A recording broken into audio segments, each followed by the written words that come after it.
Go. The ravens swoop over.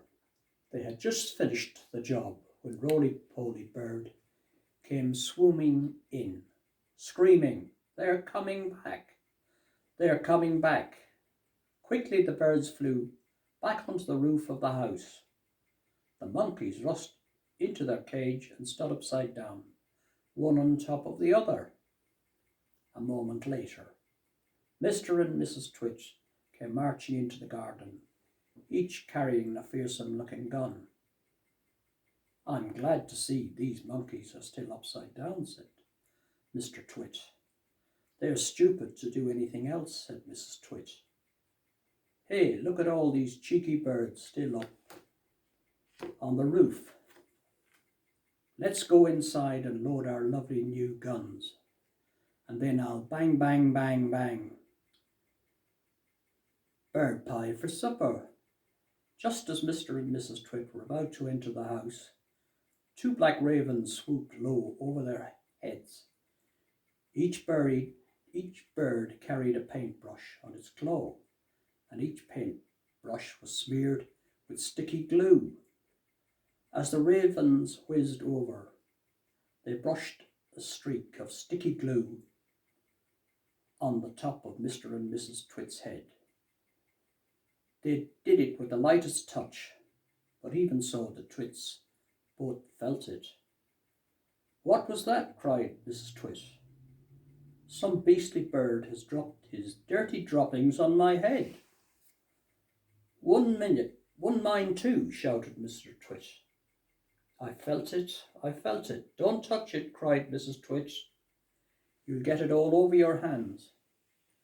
Come inside and we'll wash it off at the sink." "The filthy, dirty brutes," yelled Mr. Twit. "I'll bet they did it on purpose. Just wait till I've loaded up my gun." Mrs. Twit got the key from under the doormat.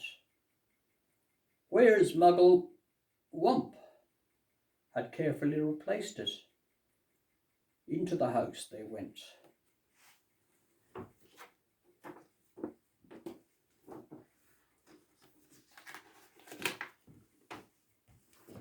That's it. That's the next one.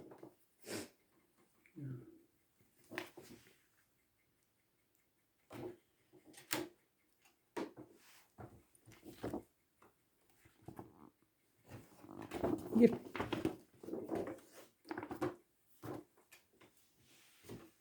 "What's this?" gasped Mr. Twit as they entered the living room. "What happened?" screamed Mrs. Twit. They stood in the middle of the room looking up.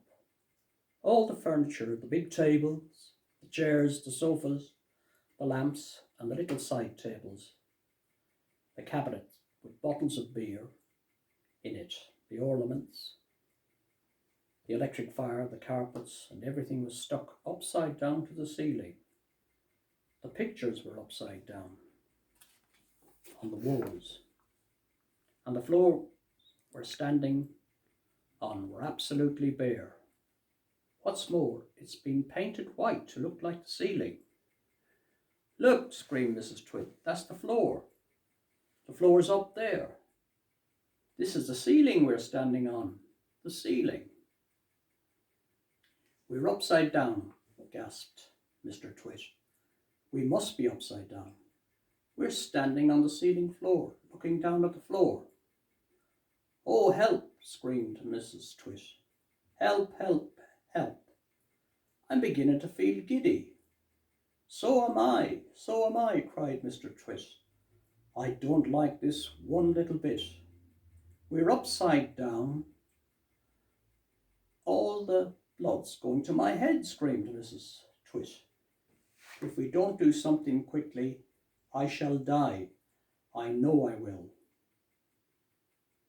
"I've got it," cried Mr. Twit. "I know what we'll do.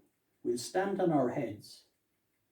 Then, anyway, we'll be the right way up."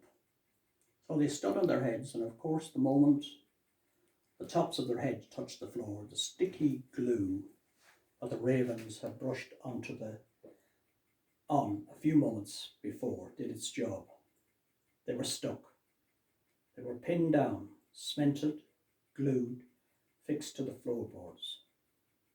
Through a crack in the door, the monkeys watched. They jumped right out of their cage the moment Twits had got inside. And the roly-poly birds watched, and the other birds flew in and out to catch a glimpse of this extraordinary sight.